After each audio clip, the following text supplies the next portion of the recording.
the pale blue dot. Mr. Burrows, Mr. Ahern, welcome to the pod. thanks, buddy. Handshake, it's very necessary. It's been a while coming, but we made it, yeah. I know. We had, for everyone listening, we had an original show set up, and then I called because I was lazy, and I was like, look, I just can't be bothered getting in the car now. But the energy's there. Because I think you were a bit under, you weren't under the weather, you were a bit No, fatigued or something. I was fatigued, fitting in a lot of different commitments around work and travel, and we wouldn't have done it justice, I don't think. No, now we're all energised and light shining behind. Yeah. It's good. Freezing outside, but glorious in here. I know. So, mate, you said before you were tied up with work and things. Like, what is your job now? Man of many talents. So I'm a part business owner. I still maintain an interest in a recruitment business here in Melbourne.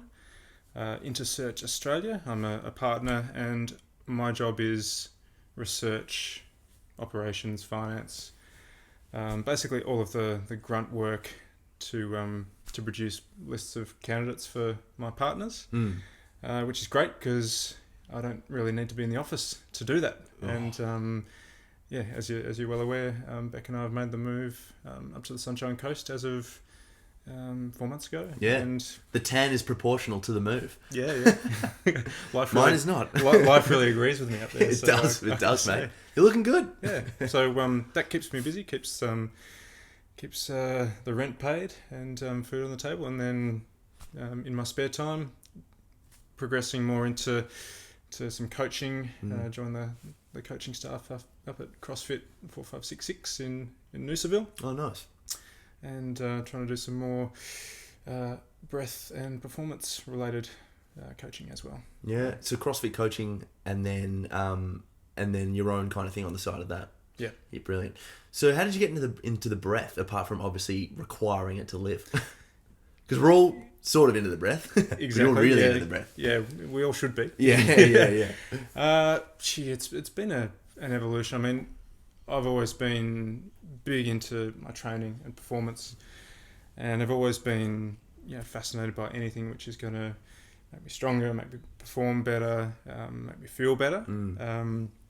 But it probably wasn't until the likes of Wim Hof popped on the scene, as well as the work he was doing with Brian McKenzie and what has become Art of Breath through Power Speed Endurance, that I sort of saw an itch that I wanted to scratch. I wanted to just see what this was all about, and launched off from there with a bit of Wim Hof practice, and then it snowballed from there.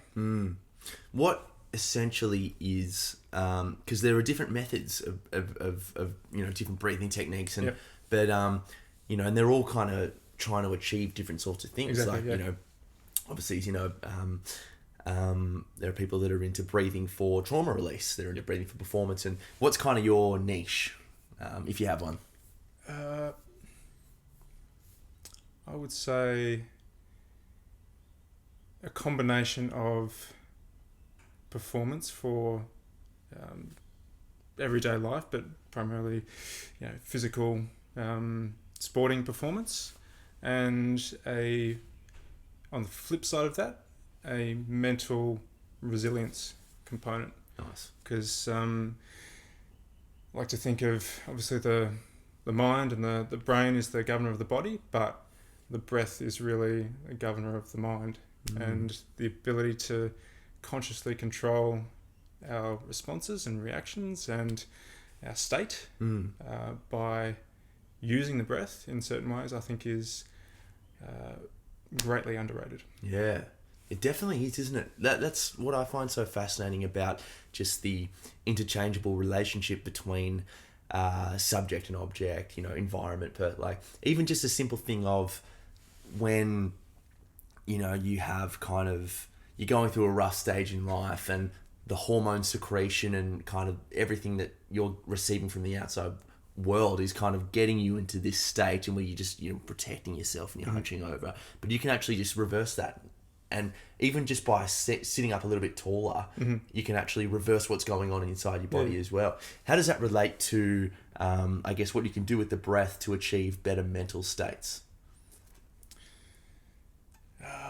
We're going deep, mate. Going deep.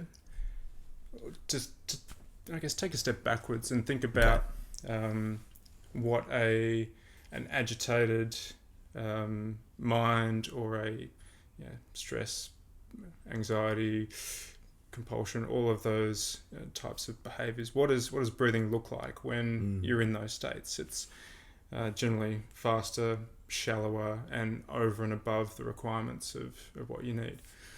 Because it's an emergency response when you're in what we call a sympathetic nervous system dominance, where it's hypervigilance. You are in fight or flight mode, where you need to be wary of threat. That can serve you for certain purposes, but when it's situation normal, that no longer is the optimal way to be breathing. So on the flip side, someone who's calm and relaxed and has got their shit together, for want of a better word, respiration is slower, gentler, generally imperceptible.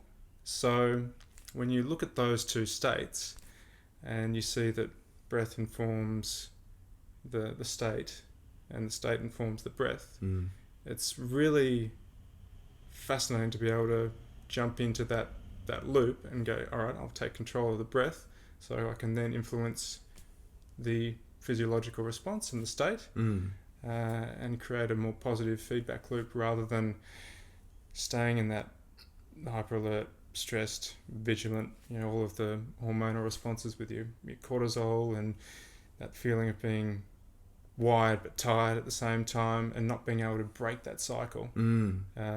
Learning how to use the breath to switch over to a parasympathetic response can give you a lot of release from that loop. And we did it at your house a little bit with the cold water immersion. Oh yeah. That was hectic. But like what you're saying, what I really liked about that is because you kind of did a one-on-one, and for everybody listening, how cold was that tank? It was between 0 and 1 degree. Yeah, it was bloody cold. Yeah, it's between -4 and -78. Yeah, so that's the chest freezer ice plunge, which I've got set up in the garage now. Right. Yeah, just have it running for a couple of hours a night and keeps the water temperature right down. So there's a huge stress response when you fully submerge in water like that. The body does not like the shock, and it's an instant gateway into that sympathetic nervous system response. You'll be gasping breaths, heart rate will jack right up, your vision will narrow. So if you think about a relaxed state, chilling out on the savannah, you've got your peripheral vision on, but opposite when you go into stress, it's tunnel vision, which a lot of people get when they get angry or upset. They can't see what they really need to see in those situations. So the cold water is just it's a brilliant opportunity to expose you to a stress. Yeah. And then using some of the down regulating or the controlling breathing techniques just to calm that response and to realize that you can exert conscious control on what you think are those automatic responses. That's brilliant. Yeah, because it's there are differences in the physiological happenings, I guess, when we actually embrace stress as opposed to when we feel like stress is happening to us. And is that kind of what that's trying to achieve? Because you and I did a meditation almost before it. Yeah. Then we dived into it, and I felt that it was my conscious decision to embrace this fear or stress, for lack of a better way of saying it. And it was difficult. It was fucking cold. Yeah. But I had... It never gets easy. Yeah, exactly. Yeah. But isn't that just a beautiful application for life? The ability to actually embrace the fear, embrace the challenge, and recognizing that that's kind of where the growth lies. Is that getting a bit too kind of... No, and that comes back to what I was saying about where I see my specialty, and where I've always sort of prided myself on, my strength is in terms of resilience and dealing with adversity. Stressful situations can be interpreted a number of different ways, but through my work life or through personal life, the trials Beck and I have gone through with IVF and that kind of thing, being able to not get so wound up from that stimulus. Yep. To recognise that in between stimulus and response, the more space you can create, the more opportunity you get to choose how you respond, rather than stimulus reaction. Yep. Stimulus, control, pause, reflect, and then respond. So the ice is just a microcosm of that in the extreme. Yeah. I like to think it. Yeah, exactly. And then I think that's what is like a fundamental principle with this, is that, stress and anxiety isn't just directly related to the specific situation. It's like, if you get good at dealing with stress, from cold water immersion, it's actually going to help you not be so reactive to when your boss does A, B, and C. Stress is stress, and the body can't tell the difference. All of those physiological responses that kick off when you get yelled at, or you have a difficult run-in with a partner, or in traffic, or someone cancels a podcast. You probably jump straight in the cold tub after that. Sorry, man. Well, stress is stress, and the reactions are the same. So the better you get at dealing with the way the body responds, and being able to just take a bit of the reins on what's happening internally, the better you'll deal with any situation which goes not according to plan, or that's good. I think that's more. I think people are going to start to look at the breath as a really good tool, more so, especially in the next couple of years. People like Wim Hof coming out and all that sort of stuff. But where can you kind of see this moving to? Like, not only just as a mental resilience thing, but I think that this would have a really strong application to psychology. Stuff like that. Yeah. I like to. And it was interesting to listen to some of the previous guests on the flight down. I was listening to some of your breathwork meditation guests, and fantastic, fascinating work. I think for a lot of people, particularly males, it's a bit of a bridge too far in terms of the set and the setting. But for I guess more of a practical application, where I see myself working with people to address their breathing mechanics, to get them performing better at the gym, dealing with stress and resilience. It's almost like sneaking a bit of mindfulness in the back door, where you can't actually undertake a conscious breathing exercise without an element of escaping that mental chatter and all of those things, which are becoming such a concern in this day and age, that we've become so good at thinking. Education and modern society and all the information at our fingertips, we're so good at thinking, we're no good at not thinking. And we don't learn how to not think.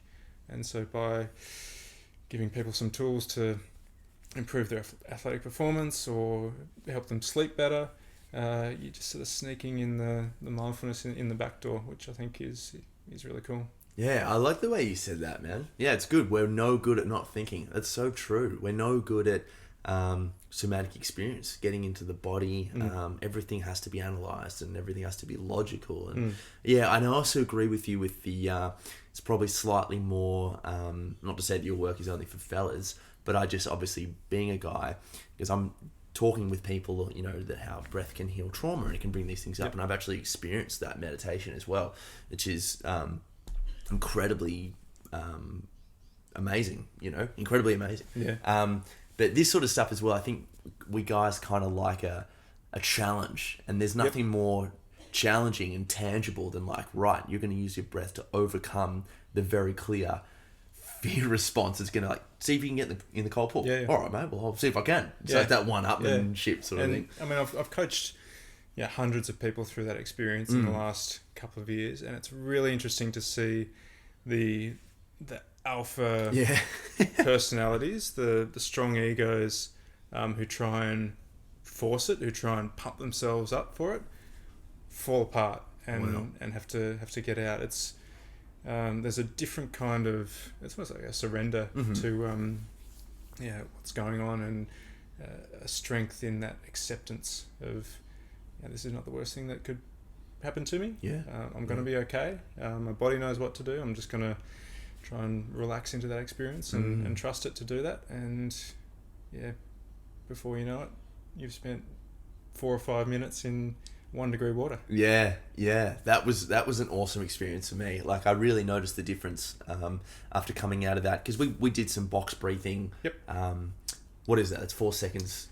So basically, if you think about the 4 corners of breath, you have an inhale, a hold, an exhale, and a hold. Right.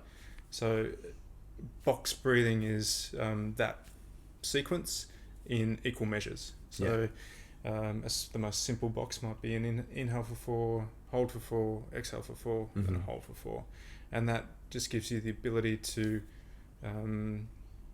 get in greater, I guess, sync with your own breathing mechanics, to get control over the pattern of respiration, and to feel those natural pauses in between inhale and exhale. So it's a very, as far as conscious breathing exercises go, it's the most simple and a really effective one to sort of to get you started. The ability to just recognize that you have some sort of agency over your breathing, as 100%. Much as it's happening to. That's good.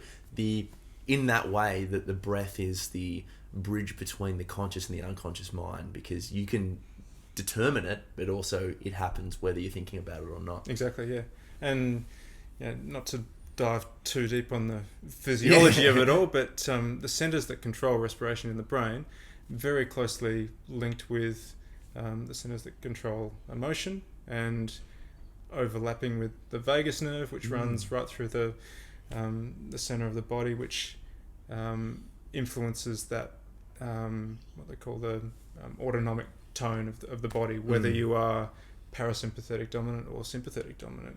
Are you ready for a fight, or are you're chilled and relaxed? And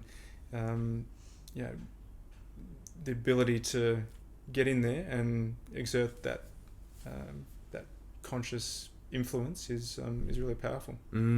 That's a good point. Because it's good. You need, and I think again, from what I'm hearing is you're saying that it's conscious awareness we're going for here. We have both states, sympathetic and parasympathetic, for important reasons. They both have their place. If you spent the entire day, every day, just relaxed and chilled and resting, then nobody get anything done. Exactly. Sometimes you need to amp things up, and I like to call that achievement mode. So you need to rev the engine a bit, increase your respiration rate is a good way to get some energy, get some heat in the body, to focus the mind, and that's great for that purpose, that moment. But if you're constantly in that state chronically, then that has a whole lot of detrimental effects as well. Cortisol starts frying your brain, and exactly. Early death and all sorts of things. We could go on. We could all cause mortality. Yeah. So this makes me think of kind of optimal arousal states then, which is something that I really wanted to dive into your brain with.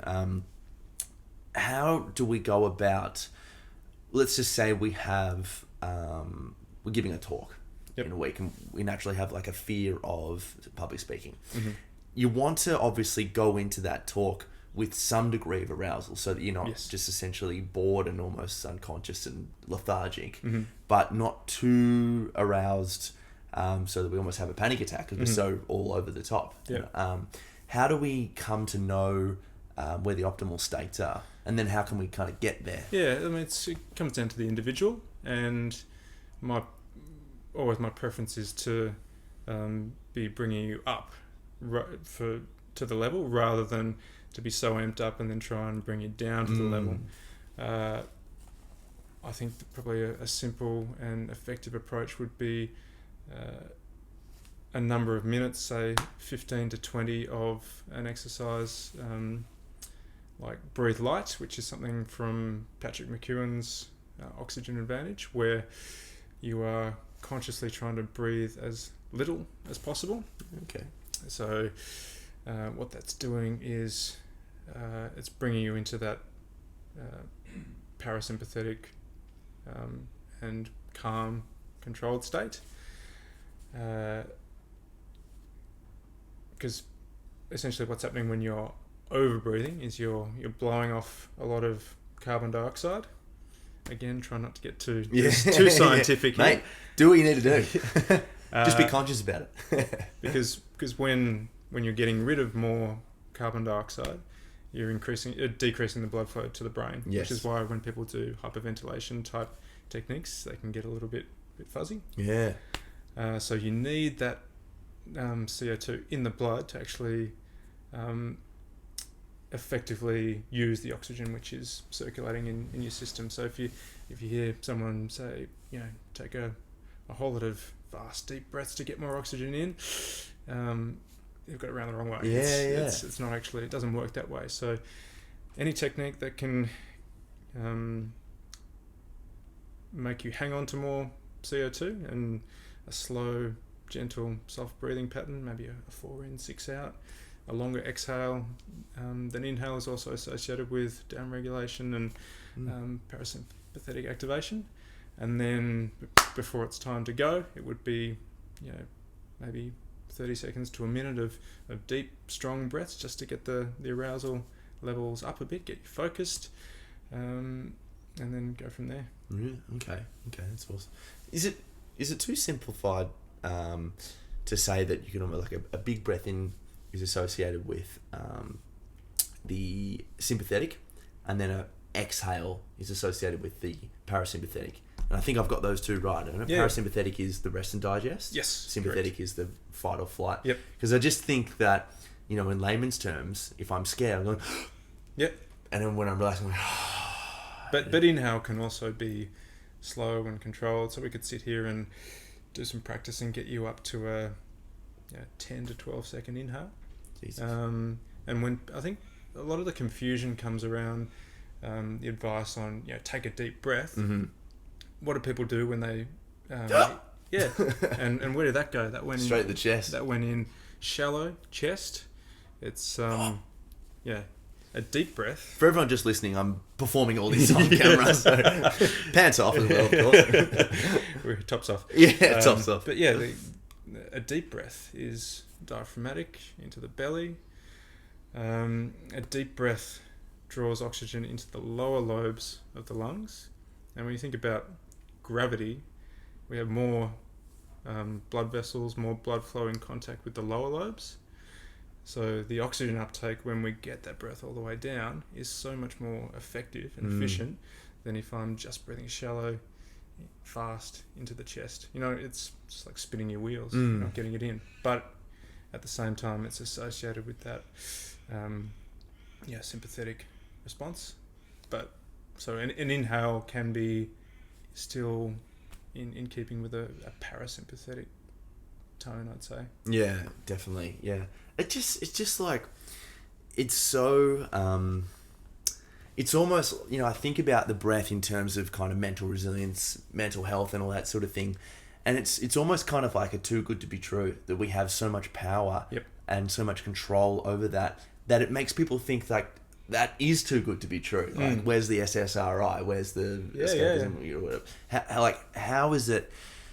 How can we come to kind of view the breath as actually a much more powerful tool than I guess the way the West currently sees it? Because it's difficult. Yeah, it's not something that you can see and touch. Yeah. It's not sexy. It's definitely not sexy. You can't. Can be sexy. You can't. It's not something that you can say. Here's a commodity. Buy this and it will improve your performance by 10%. People can't see it.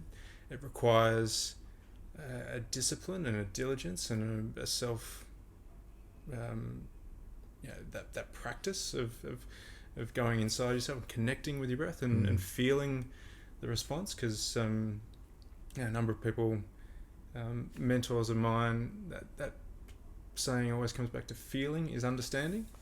You can tell people the benefits, but until they are prepared to do the work and to feel the change in their body, they're not going to understand it. Definitely. Yeah. So therein lies the challenge. If you look at promoting these kind of activities and getting people excited about them, stuff like the ice bath is, people can see that, they go, okay, wow, I can this is something which I can see the challenge, and I understand what you're saying about the benefits for well-being and resilience, but breathing, that's just something I do every day. So tell me how I'm gonna improve that. I can't see what you're doing differently to what I do. So. Yeah, it's true. I think that's why the ice bath and all that sort of stuff, kind of like what Wim Hof is doing and all that sort of thing is so powerful, because it's like, this is me putting what I'm telling you into practice, and look what I can do, as opposed to, what you're saying. It's not a competition, but like, this is actually what can happen if you kind of follow this metric, and even just anecdotally, you do notice it.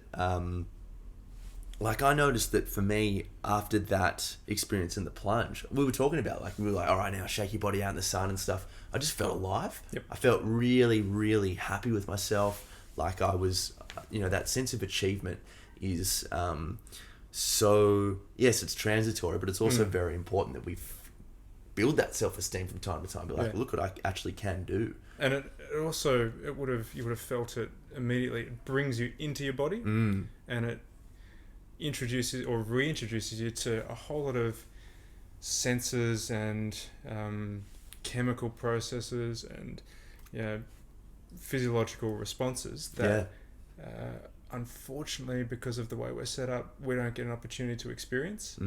We go from, we're sitting here in a nice heated living room. Feet are in the cold plunge. But no, if we need to go somewhere, we'll shoot outside and jump in the car, turn the thermostat up, go to the office, sit in a temperature controlled office all day.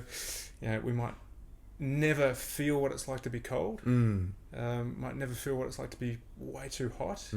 And therefore the body doesn't get a chance to show us what it can do. And when it does, it feels really good. Yeah. It does. That is the biggest thing, and kind of a little bit off tangent now, but we're almost kind of getting into the realm of value. And you think about, just so many examples. Like, you haven't eaten in 10 days, and then you look at like a really kind of half-rotten apple, but that looks like the tastiest Italian pizza to anybody else, because you just haven't eaten. And that's, what I think about. It's probably a good segue that we could explore. Talking about challenge and discipline and taking those pleasures away to find out more about yourself, what you actually rely upon, and what is actually important to you. And, I kind of exploded that, but I'd love for you to touch on that. And it sounds like the breath is definitely one vessel to kind of start to explore that world. The breath and just some kind of experience of hardship. Fasting is, I think, an underrated practice. Going without technology. There's so many opportunities to challenge yourself. I think we're in a period of abundance, living in the West, where we can essentially have anything we want anytime. A few clicks on the phone and someone will show up your door with Uber Eats. It's become so easy. Did you want to order anything, by the way, mate? Okay. We've got some chips on the way. But what we sacrifice in terms of our innate abilities and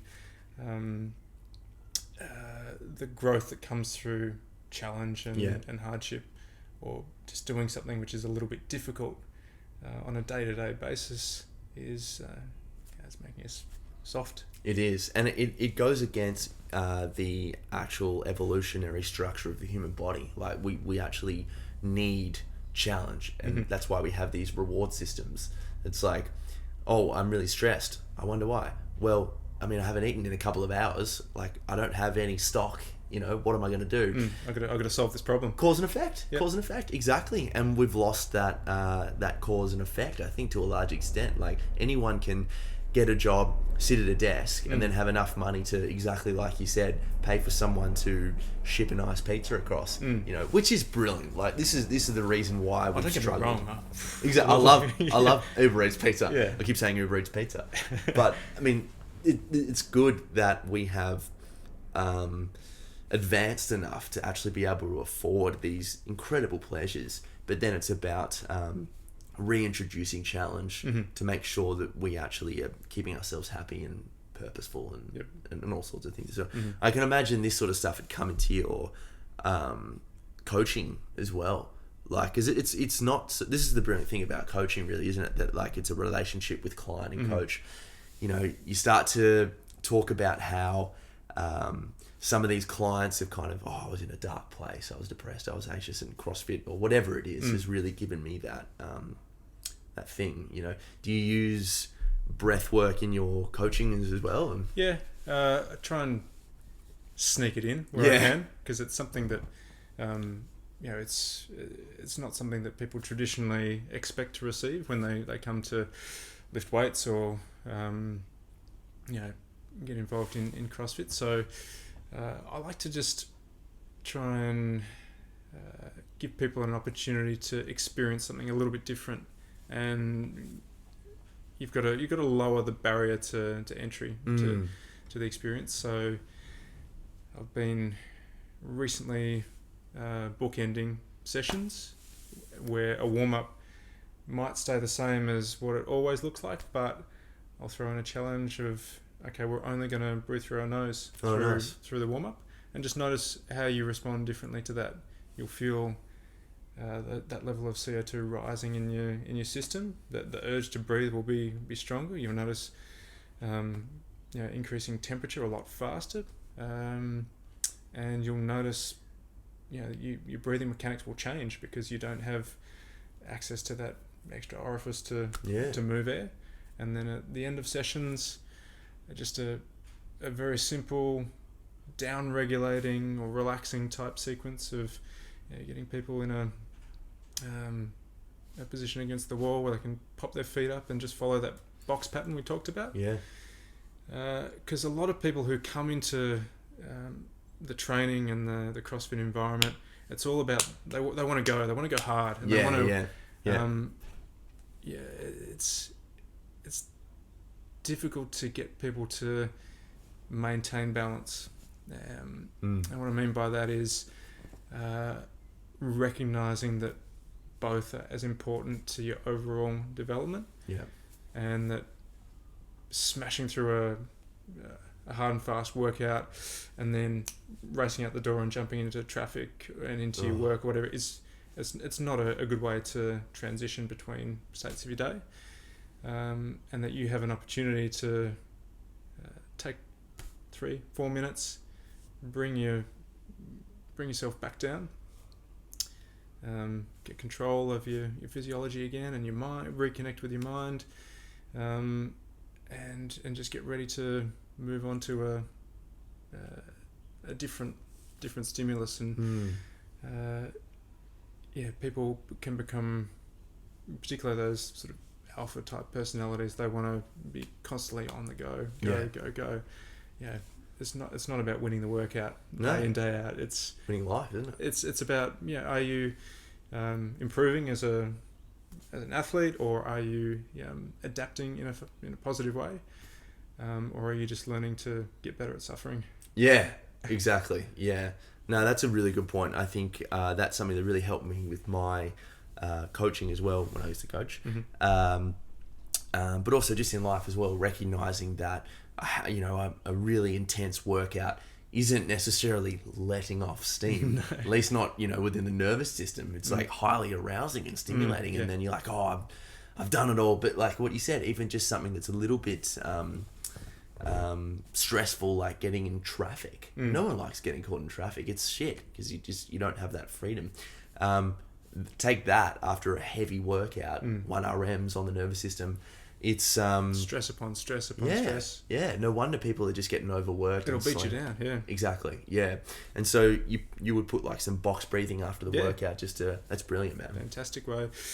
And also in those kind of sessions where everyone's in it together and they're all charging hard, there's a tendency after the session to be still, up and about and chatting, and just throwing in a nasal only box breathing shuts everybody up and forces them to go internal and to slow down and just to figure out where they are in their own body and their own day and get prepared for what comes next.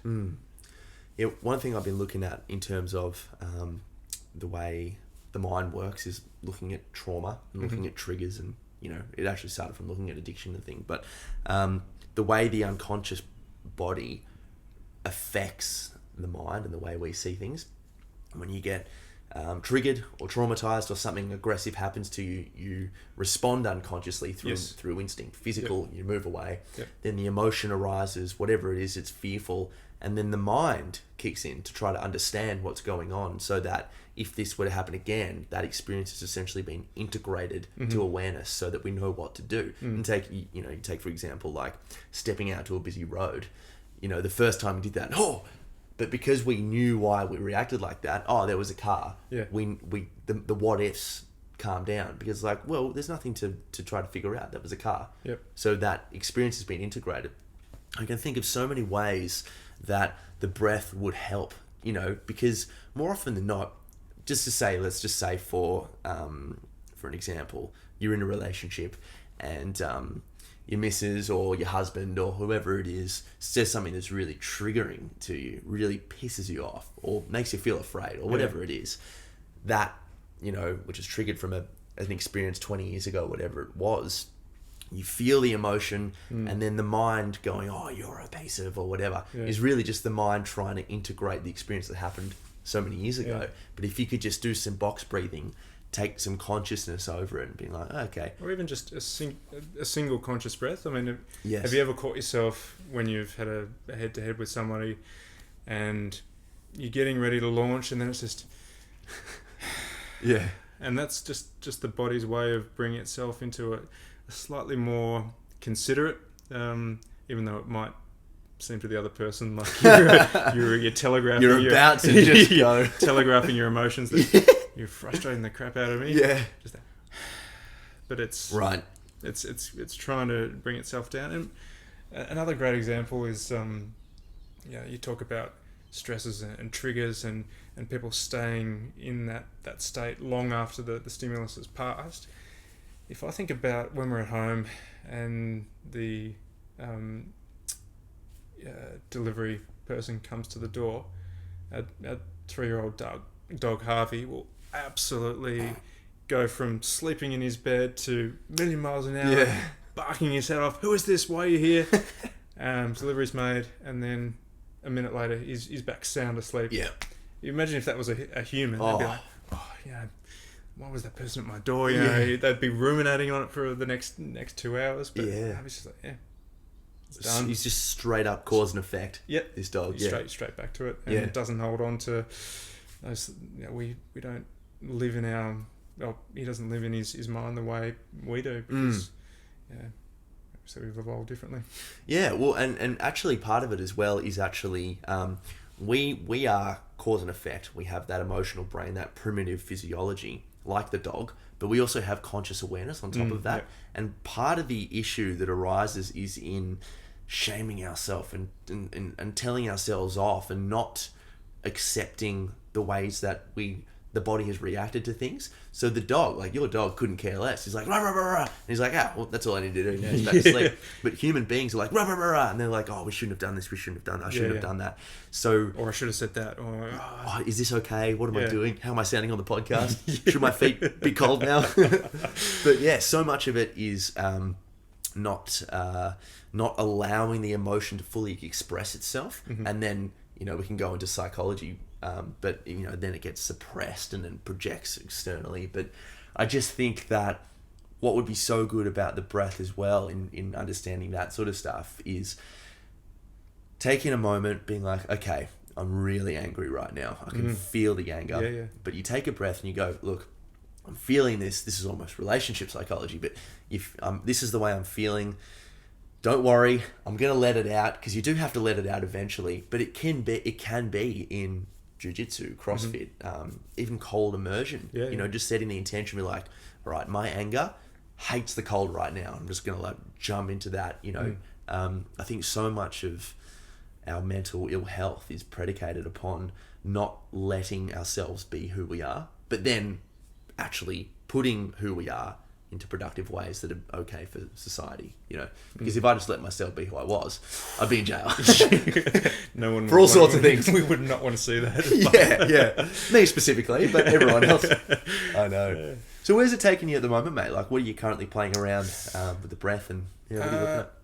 More so in terms of physical performance, I've been looking more at simulation of high altitude training. Oh yeah. So was really fortunate to get myself onto the Oxygen Advantage instructor's course in Sydney a few weeks ago. Okay. So the idea there is, how do we build adaptation within the body to use oxygen more efficiently? And a lot of that comes down to breathing less, and then incorporating some pretty challenging breath hold exercises into training. And we can go as deep into that as you like, but some pretty interesting studies around the effects of what we call hypoxic, which is low oxygen, and hypercapnic, which is high CO2 levels. And when you achieve both of those, so for argument's sake, you might do 8 lots of 40-meter sprint repeats on a breath hold with 30 seconds recovery in between. Wow. You'll start to desaturate your oxygen, and your CO2 levels will steadily creep up. So it's a stressor for the system, and a whole lot of physiological adaptations take place. You'll decrease your sensitivity to CO2 in the system. You will likely get a strong contraction of the spleen, which will release more red blood cells into circulation. Jesus. And you'll kick off production of erythropoietin, EPO. Oh, yeah. So 2 or 3 days down the track will lead to more red blood cells. So in terms of the efficiency and your ability to produce and use energy, and oxygen is the currency of energy, breath hold training and hypoxic, hypercapnic stuff is, I think, some of the most exciting work going around. So it's really cool. So what for just for people that aren't into the field, what would an increase in red blood cells do? Like how beneficial is that? So oxygen is transported through the blood, binds to hemoglobin, which is the red blood cells in the blood, and the more of those you have, the more oxygen you can carry, and the more oxygen you can carry, the more you can deliver to working muscles,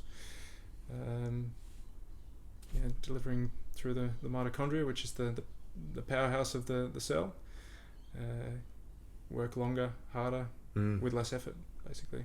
Jeez. That's why all the Tour de France guys are doing it artificially. With blood doping. Yes. Because over the course of how many is it? 20. Yeah, is it 20? I don't know how many days that event is. Yeah. It's a big event. just the brutal toll and the depletion of those systems. They just gradually lose their ability to produce the same output. So it's impossible to maintain performance for a lot of them without going to the dope. Yeah. It's a fair few people on it, man, wouldn't it? You think all of them to be on it, surely. After what came out with, Icarus and, Lance and all that sort of stuff. What a documentary. Oh, that was hectic. Everyone, it's just slightly off topic, but Icarus was a brutally incredible documentary. It wasn't about Tour de France in the end, was it? No, it started with a a thought experiment around improving your performance in an amateur cycling race. Yeah. Which opened some doorways into the Russians. No Russians listen to this podcast, so we can... No, we won't. And we love the Russians. We won't give it our address here. Yeah, that's right, exactly. We're in Russia, actually. I know, beautiful. All right, mate. Well, where can people find you? Where are you running workshops and you... Yeah, just starting to... this is something which is an evolution for me, and I'm really reluctant to call myself a breath expert, breathologist, or a master breath coach. Yeah, you see a lot of that flying around, and these are just tools and techniques that I've been trying to walk the talk with for the last couple of years, and now adding some